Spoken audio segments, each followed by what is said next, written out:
kahit sa ordinaryong araw, dapat ang hinahanap natin ay si Jesus. Alam nyo, lahat ng simbang gabi natin, puno. 10 yung simbang gabi natin, araw-araw, Lunes, Martes, Miyerkules, Huwebes, Biyernes, puno yung lahat ng simbang gabi natin. Ang hirap-hirap gumising ng madaling araw. Di ba? Ang hirap-hirap gumising ng madaling araw. O, sino sa inyo na kompleto yung simbang gabi? Taas ang kamay. Taas ang kamay na nakakompleto ng simbang gabi. Palakpakan naman natin kayo. Karamihan sa inyo na kumpleto alas 4, alas 3, di ba? Ang galing-galing. No? Kasi simbang gabi. Oh. Subukan niyo magsimba bukas.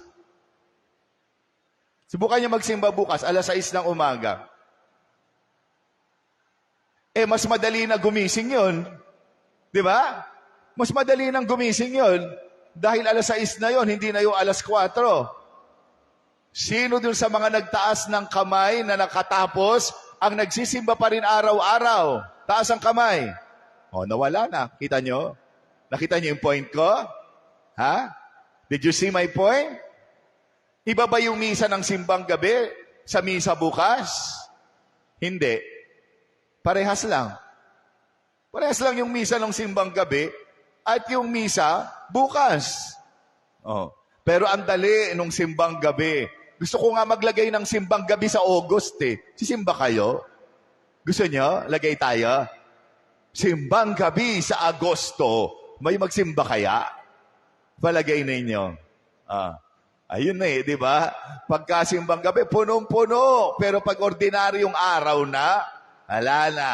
Kaya pinapaalalahanan tayo ng ating mga pagbasa na kahit sa ordinaryong araw, dapat ang hinahanap natin ay si Jesus.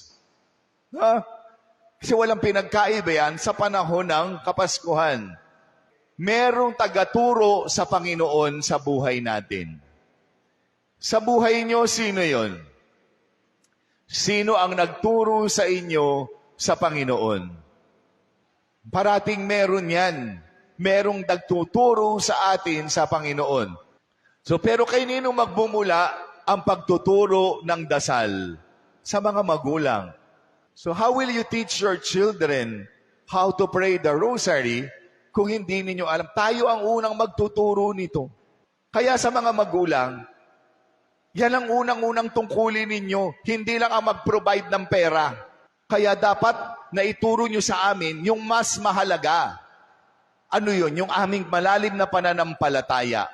Kasi dadating ang araw, kagaya ko, wala na akong magulang. Kaya wala na talagang ipoprovide sa amin sila ng material na bagay. Pero yung itinuro sa amin na pananampalataya, hindi na yun mawawala kahit kailan. Kaya yun ang pinaka-importanting dapat maituro ni nanay at ni tatay sa kanyang mga anak. Anong ituturo nila kung hindi sila magsisimba tuwing linggo? Yun ang tungkulin natin. Hindi lang manatiling tinuruan, tayo din magtuturo sa iba palapit kay Jesus. No?